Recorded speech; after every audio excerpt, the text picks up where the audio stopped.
Here we go, ladies and gentlemen.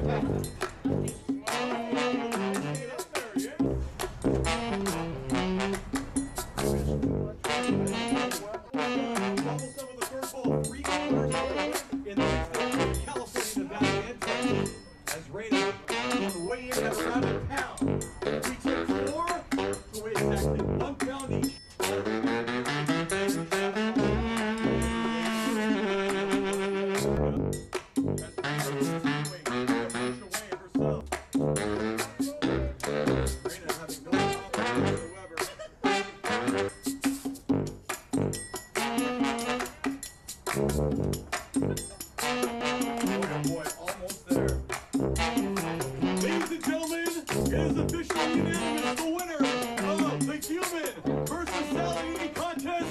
Give it up for Reina Huang!